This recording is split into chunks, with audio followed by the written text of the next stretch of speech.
There was a night in Miami when the most recognizable athlete on the planet came within about 20 minutes of getting knocked out of his own World Cup by a nation most casual American sports fans had never heard of before this summer. Nobody in a FIFA suite wanted to say it out loud, but everybody in that building was thinking it. If Lionel Messi goes home in the round of 32, the biggest sporting event ever staged on American soil loses its main character overnight. For close to 2 hours inside Hard Rock Stadium, that exact nightmare sat one bounce of the ball away from becoming real.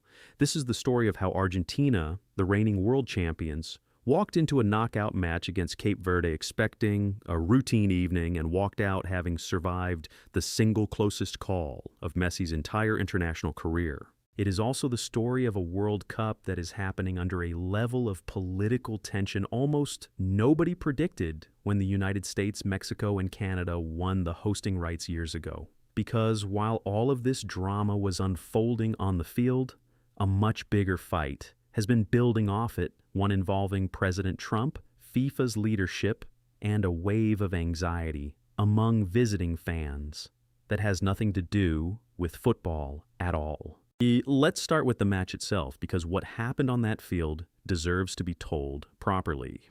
Cape Verde is a nation of roughly 500,000 people spread across 10 small islands off the coast of West Africa.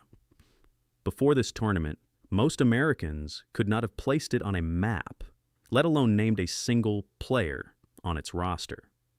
This was the country's first ever appearance at a World Cup, and by any reasonable measure, it had already overachieved just by getting out of the group stage. Cape Verde had shared a group with Spain, Uruguay, and Saudi Arabia, and instead of being the group's obvious bottom feeder, the team went unbeaten across 3 matches, holding both Spain and Uruguay to draws before advancing as a genuine surprise package. On the other side of the draw stood Argentina, the defending world champions, ranked number 1 on the planet, captained by a man playing in what is almost certainly his final World Cup. On paper, this matchup had no business being competitive. The gap in ranking, in resources, in tournament pedigree, in basically every measurable category, put Argentina somewhere in a different universe from their opponents. Betting markets treated the tie as close to a formality. This was supposed to be the match where the champions eased through, rested a few legs, and moved on to the tournament's more serious business. For about half an hour, the script held up exactly as written. In the 29th minute, Messi picked up a pass just outside the box, took one touch with the outside of his left boot to kill the ball dead, and slid it past the goalkeeper before most of the stadium had even processed what was happening. It was his 20th World Cup goal, a tournament scoring record that no other player in the history of the competition has come close to matching. 1-0, exactly as everybody expected. The Giants were doing giant things, and the story looked ready to write itself. Cape Verde had other plans. Just before the hour mark, forward Deroy Duarte drilled a shot into the far corner, and Hard Rock Stadium went quiet in that specific way a crowd goes quiet when something is happening that nobody thought was allowed to happen. 1-1. Suddenly the pressure had flipped. It was not the underdogs feeling the nerves anymore. It was the champions. Regulation time ended locked at 1 apiece, and the match spilled into extra time with the tournament's biggest star and the tournament's most beloved surprise team locked together at the exact same score. Argentina thought they had settled it early in extra time. In the 93rd minute, Lautaro Martinez rifled a shot high past the goalkeeper off a scrambled corner kick. 2-1. Surely that was the moment the fairy tale ran out of road. The champions relaxed. Order looked restored. Then came the 103rd minute. Cape Verde's Sidney Lopes Cabral picked up the ball on the left, cut inside onto his stronger foot, and curled a shot into the far corner, so clean and so perfectly placed that it may go down as the greatest goal in his country's short World Cup history. 2-2. Level again for the second time in one night against the number 1 team on earth. Take a moment to actually sit with what that meant. A nation with a population smaller than most mid-sized American cities was drawing level with the reigning world champions deep into extra time in their very first World Cup appearance. 17 minutes stood between Argentina and a penalty shootout that would have carried the very real possibility of the biggest upset in the history of the tournament. Football, being the merciless sport it is, would not let the story finish that way. In the 111th minute, Messi swung a set piece into the box. Christian Romero rose to meet it, and the ball deflected off a Cape Verde defender on its way past his own goalkeeper. An own goal, 3-2. After two separate comebacks, after throwing their bodies in front of the best team on the planet for well over 100 minutes, the goal that finally beat Cape Verde was scored by Cape Verde itself. There may not be a crueler way for a run like that to end, and still they kept coming. Even with the own goal on the board, even with legs visibly gone under the Miami humidity, Cape Verde kept pushing bodies forward, forcing corner after corner, until Argentina's own goalkeeper, Emiliano Martinez, had to throw himself at a striker's feet just to protect the lead. In the closing seconds, a loose ball dropped inside the 6-yard box with the goal wide open, and the offside flag went up by the barest possible margin. When the final whistle finally sounded, Argentine players were collapsing to the turf with cramp, physically emptied by a team they had been expected to brush aside without much resistance. It would be easy, and it would also be lazy, to file this away as a plucky underdog story and move on. The numbers actually back up just how absurd this result really was. Expected goals for the match sat somewhere around 2.1 for Argentina and less than half a goal for Cape Verde, a gap that normally points to a comfortable, uneventful win for the stronger side. Cape Verde survived that gap because of a goalkeeper named Vozinha, a free agent in his 40s who produced roughly 8 saves, several of them the kind that simply should not stay out, including a stop on a Messi free kick that looked destined for the net. Argentina were, in the end, worthy winners.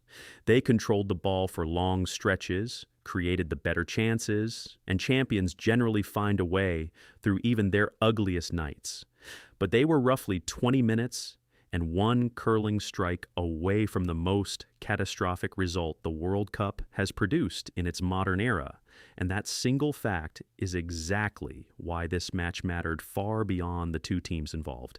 Here's the part of the story that rarely gets told alongside the football, but probably should. This World Cup is the first one hosted jointly by the United States, Mexico, and Canada. And for FIFA, cracking the American market has been a multi-year, multi-billion-dollar priority.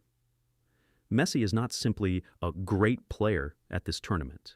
For a huge chunk of the casual American audience, he is the entire sales pitch. He plays his club football down the road in Miami. His face is on more marketing material across these 11 host cities than any other athlete alive, and ticket demand, broadcast ratings, and merchandise sales have all been built quietly but very deliberately around the assumption that he stays alive deep into the bracket. For roughly 20 minutes in that stadium, that entire commercial machine was trembling. But the tournament FIFA actually wanted to sell to America has been running directly into a political storm that has nothing to do with goals or standings. Since well before the opening match, immigrant rights organizations and civil liberties groups have been warning fans, especially international visitors, about the risks of attending games on American soil under the current administration's immigration enforcement policies. More than 120 advocacy groups issued a joint travel advisory earlier this year, cautioning millions of expected visitors about what they described as serious risk of rights violations.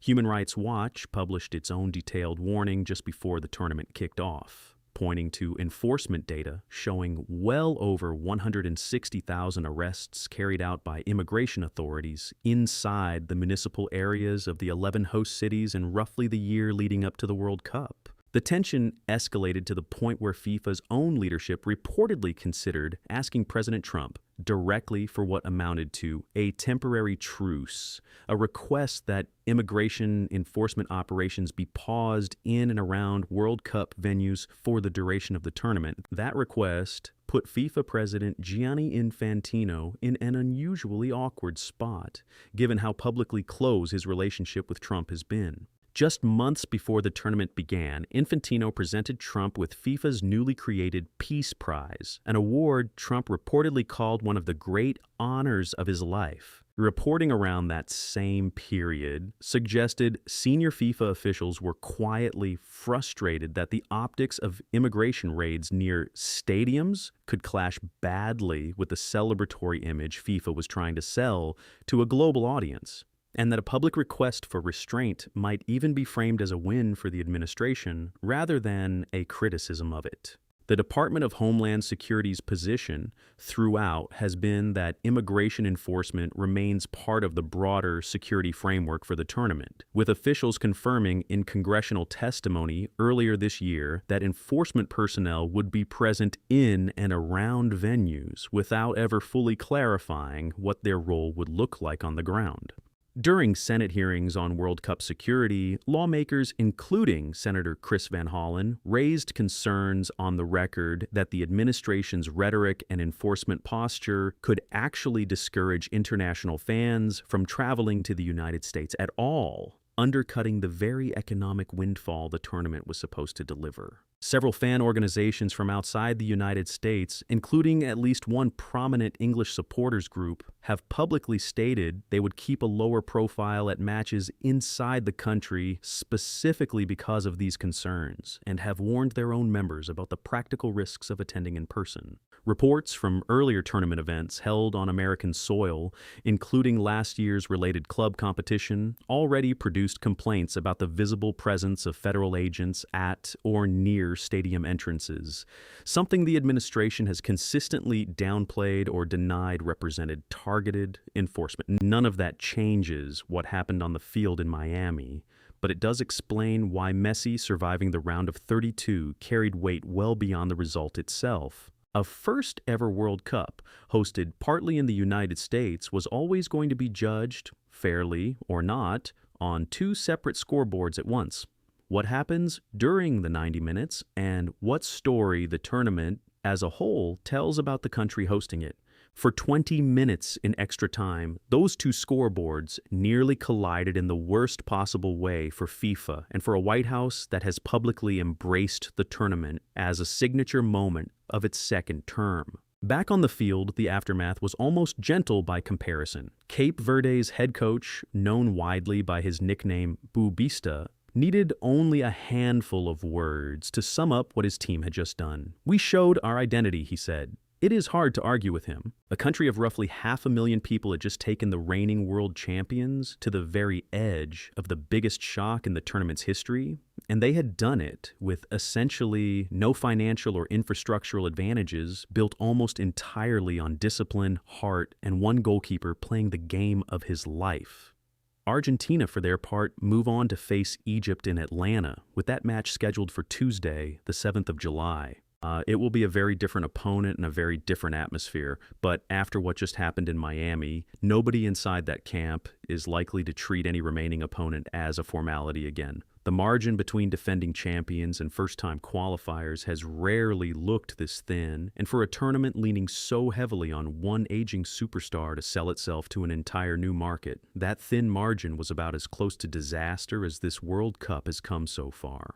There is also a broader football context worth adding here, because Cape Verde's run did not happen in a vacuum. Their qualification campaign for this World Cup was already being described across African football circles as one of the great underdog stories of the qualifying cycle. A small island nation with a domestic league that barely registers on the international radar, somehow topping a group that included far larger, far wealthier federations. Much of that success has been credited to a core of players who grew up in the Cape Verdean diaspora across Portugal, France, and the Netherlands, many of whom chose to represent their family's homeland over the countries where they were born and trained. That diaspora pipeline, built quietly over roughly a decade, is now being cited by football analysts as a genuine blueprint for how small footballing nations might compete on a global stage without the budgets of traditional powers.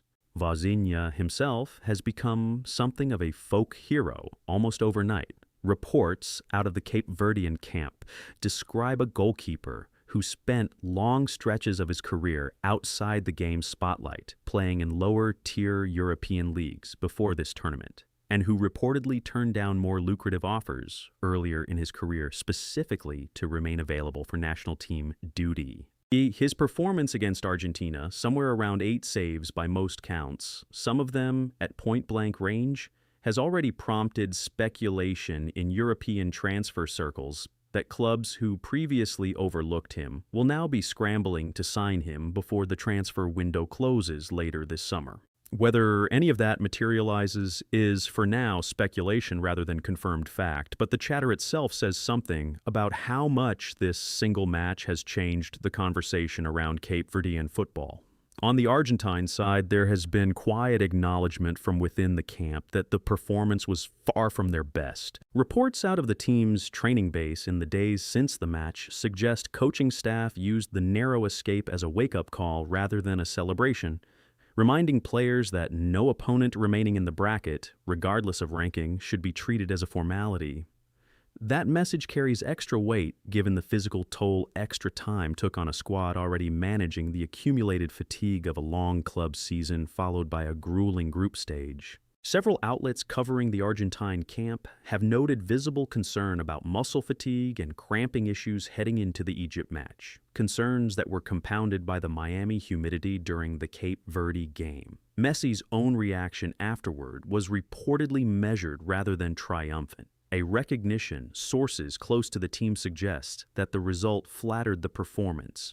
At 38 years old and almost certainly playing in his final World Cup, every match at this stage carries an added layer of finality, and reporting from inside the mixed zone after the game described him as visibly relieved rather than jubilant, aware of exactly how close the tournament had come to ending for him in the round of 32 rather than somewhere deeper in the bracket where his legacy narrative was always supposed to play out.